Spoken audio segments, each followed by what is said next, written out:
नमस्कार। स्वागत है आप सभी का। और अभी हम बात करेंगे चंद्रशेखर आज़ाद और बाल गंगाधर तिलक के बारे में, जो कि देश के स्वतंत्रता सेनानी रहे हैं। और इनका हाल ही फिलहाल में 23 जुलाई को दोनों ही महापुरुषों का जयंती मनाया गया है।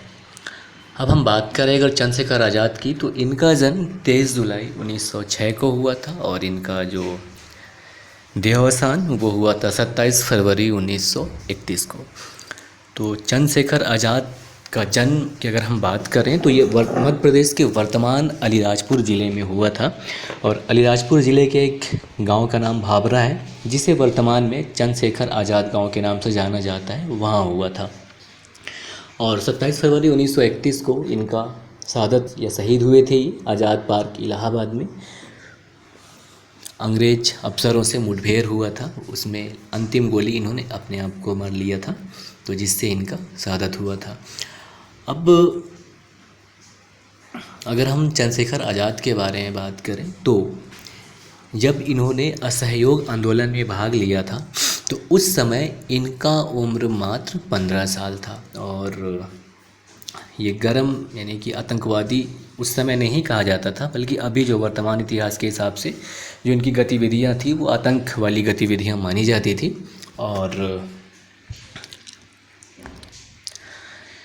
1922 में जब महात्मा गांधी को वापस ले लिया था, अब वापस या स्थगित इसलिए लिया था क्योंकि 4 फरवरी 1922 ईस्वी को चौरा चौरी कांड हो गया था, जिसकी वजह से महात्मा गांधी ने असहयोग आंदोलन को स्थगित कर दिया, जिसकी वजह से ये नाराज़ हो गए और एक संगठन जिसका नाम हिंदुस्तान रिपब्लिकन एसोसिएशन यानी कि HRA उसके सदस्य बन जाते हैं। और ये HRA आगे चलकर 1928 में हिंदुस्तान सोशलिस्ट रिपब्लिकन एसोसिएशन या जिसे आर्मी भी कहा जाता है उसमें परिवर्तित हो जाता है। इसके अलावा चंद्रशेखर आज़ाद की अगर हम बात करें तो वर्ष 1950 में ये काकोरी कांड में शामिल थे। साथ ही साथ वर्ष 1926 में वाइसराय के ट्रेन पर बम से हमला और 1928 में अंग्रेजी पुलिस अफसर सैंडर्स की हत्या में भी ये शामिल थे। साथ ही साथ जैसा कि बताया 27 फरवरी 1931 को ये अल्फ्रेड पार्क में पुलिस मुठभेड़ में मारे गए थे, ये शहीद हो गए थे। तो हुआ ये था कि इनका प्रण था कि जीते जी किसी भी तरह अंग्रेज़ों के हाथ नहीं आएंगे, इसलिए उन्होंने अपने आप को गोली मारा था। साथ ही साथ इनका सिर्फ एक ही फ़ोटो था, बाकी फ़ोटो इन्होंने रद्द करवा दिया था, मिटा दिया था अपने दोस्तों को बोलकर।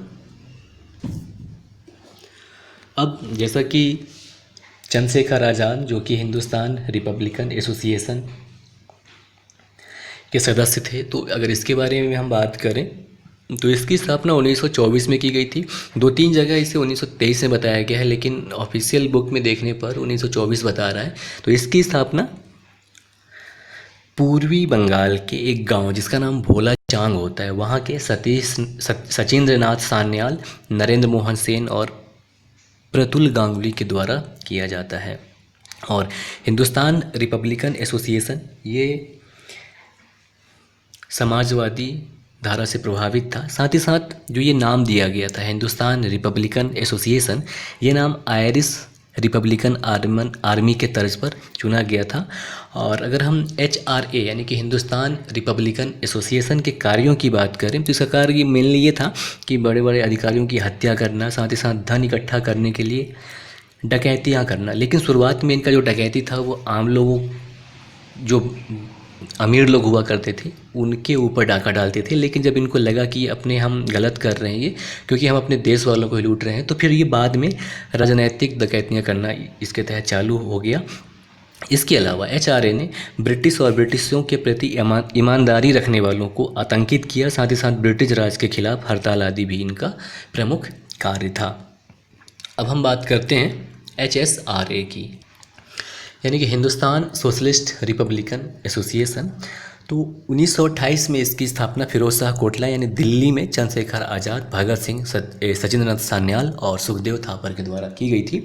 और हिंदुस्तान सोशलिस्ट रिपब्लिकन एसोसिएशन ये प्रमुख भूमिका इसको बनाने में भगत सिंह की थी, जो अब ये मान चुके थे कि अब आतंकवादी कार्यवाहियों से देश को आज़ाद नहीं कराया जा सकता, बल्कि लोगों को आगे करके ही देश को आज़ाद कराया जा सकता है। तो उसके लिए हिंदुस्तान सोशलिस्ट रिपब्लिकन एसोसिएशन की स्थापना की जाती है और इसे कहीं कहीं हिंदुस्तान सोशलिस्ट रिपब्लिकन आर्मी भी कहा जाता है, तो ध्यान दीजिएगा इस चीज़ का। और जैसा कि बताया, HSRA की स्थापना में मुख्य रूप से योगदान भगत सिंह का था और ये एक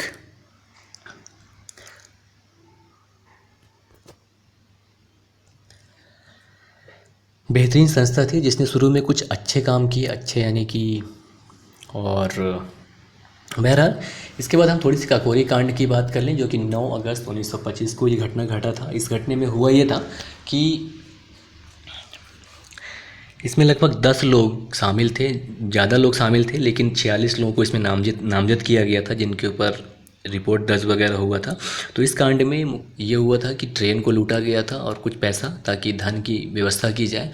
तो सभी लोग पकड़ा गए थे और 1927 में इसमें सज़ा की घोषणा होती है और जिसमें पंडित राम प्रसाद बिस्मिल, राजेंद्र नाथ लाहिरी, रोशन सिंह और अशफाक उल्ला खान को फांसी दी जाती है। साथ ही साथ सचिंद्र नाथ सान्याल को काले पानी की सज़ा और मनमथ नाथ गुप्त को 14 वर्ष की सज़ा प्रदान की जाती है। 17 दिसंबर 1927 को राजेंद्र नाथ लाहिरी काकोरी कांड के केस में पहले फांसी याफ्ता व्यक्ति थे, जबकि दूसरी फांसी 19 दिसंबर 1927 को पंडित राम प्रसाद बिस्मिल को दी जाती है। इसके बाद ठाकुर रोशन सिंह और अशफाक उल्ला खां को काकोरी कांड के तहत फांसी की सज़ा दी जाती है। अब हम बात करेंगे बाल गंगाधर तिलक का, जिनका मूल नाम केशव गंगाधर तिलक था और इनका बर्थ जो था, जन्म है, वो 23 जुलाई 1856 को महाराष्ट्र के रत्नागिरी ज़िले के चिखली गांव में हुआ था और इनका जो देहावसान हुआ था वो 1 अगस्त 1920 को हुआ था। तो जैसा कि बताया, इनका नाम केशव गंगाधर तिलक भी है और ये एक महान राष्ट्रवादी, साथ ही साथ शिक्षक, समाज सुधारक, वकील और स्वतंत्रता सेनानी भी थे। और इनके द्वारा एक नारा दिया गया था जिसे कहा जाता है, जिनमें इन्होंने कहा था कि स्वराज मेरा जन्मसिद्ध अधिकार है और मैं इसे लेकर रहूँगा। और ये जो इनका नारा था, इन्होंने मराठी भाषा में दिया था और ब्रिटिश अधिकारी वैलेंटाइन सिरोल ने इन्हें भारतीय असंतोष का जनक कहा था। साथ ही साथ 1890 ईस्वी में बाल गंगाधर तिलक ने भारतीय राष्ट्रीय कांग्रेस को ज्वाइन किया और बाल गंगाधर तिलक अपने उग्र विचारों के कारण अपने समर्थकों के बीच और वैसे भी एक गर्म दल के नेता थे। साथ ही साथ ये महिला शिक्षा और महिला सशक्तिकरण के हिमायती थे। इसके अलावा बाल गंगाधर तिलक को लोकमान्य की उपाधि प्रदान की गई थी, क्योंकि लोगों के बीच में काफ़ी ज़्यादा ये प्रसिद्ध थे। साथ ही साथ इन्होंने 1893 में गणेश चतुर्थी और वर्ष 1895 में शिवाजी जयंती को इन्होंने चालू किया। और 1916 ईस्वी में बाल गंगाधर तिलक के द्वारा होम रूल लीग की स्थापना की गई। तो ध्यान दीजिएगा, होम रूल लीग बाल गंगाधर तिलक के द्वारा अलग स्थापित की गई थी। साथ ही साथ एनी बेसेंट के द्वारा एक अलग स्थापित किया गया था। तो एनी बेसेंट ने जो होम रूल लीग स्थापित किया था, उसका उन्होंने शाखा पूरे देश में खोला था, लेकिन बाल गंगाधर तिलक ने सिर्फ महाराष्ट्र में खोला था। और इनका बाल गंगाधर तिलक का जो होम रूल लीग था, वो काफ़ी ज़्यादा लोगों में जागरूकता फैलाने में सफल हुआ था। इसके अलावा बाल गंगाधर तिलक ने 2 समाचार पत्र केसरी और मराठा को चालू किया। अगर केसरी समाचार पत्र की बात करें तो ये मराठी भाषा में था, जबकि मराठा जो समाचार पत्र था ये अंग्रेजी भाषा में इन्होंने प्रकाशित किया था। और वर्ष 1897 ईस्वी में जब पुणे में या महाराष्ट्र में बहुत ही ज़्यादा प्लेग फैला हुआ था, तो इन्होंने अपने समाचार पत्र में, सरकार जब प्लेग के लिए कुछ रोकथाम के लिए ढंग से काम नहीं कर रहा था, तो ये काफ़ी उनका आलोचना किए थे। और इनके प्रकाशित खबर से जो चापेकर बंधु थे, ये बहुत ही ज़्यादा प्रभावित हुए और उन्होंने 22 जून 1897 को 2 व्यक्तियों की हत्या कर दी, 2 अंग्रेजी व्यक्तियों की, जिसमें कमिश्नर रैंड थे और दूसरे थे लेफ्टिनेंट आयरसेट। उनकी हत्या कर दी और इस घटना के लिए बाल गंगाधर तिलक को जिम्मेदार माना जा गया, क्योंकि इनकी जो भाषण थी वो थोड़ी भड़काऊ किस्म की थी इसलिए, और इनको 18 महीनों की सज़ा दी गई थी वर्ष 1897 में। साथ ही साथ ये ऐसे नेता थे बाल गंगाधर तिलक जिन्होंने खुदीराम बोस और प्रफुल्ल चाकी के 1908 के जो मजिस्ट्रेट के बग्घी पर बम से इन्होंने हमला किया था उसका उसका इन्होंने खुला समर्थन किया था।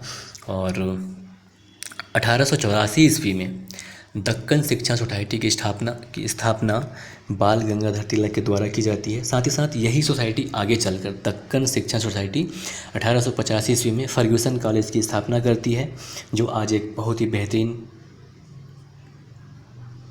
कॉलेज है। साथ ही साथ बाल गंगाधर तिलक इस कॉलेज में उस समय गणित विषय को पढ़ाया करते थे।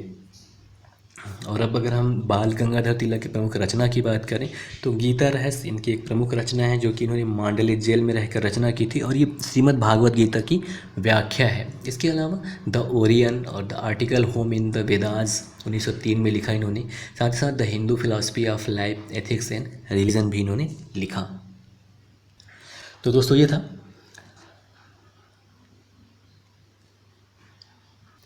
चंद्रशेखर आज़ाद और बाल गंगाधर तिलक के ऊपर थोड़ी सी जानकारी। नमस्कार, जय हिंद, जय भारत।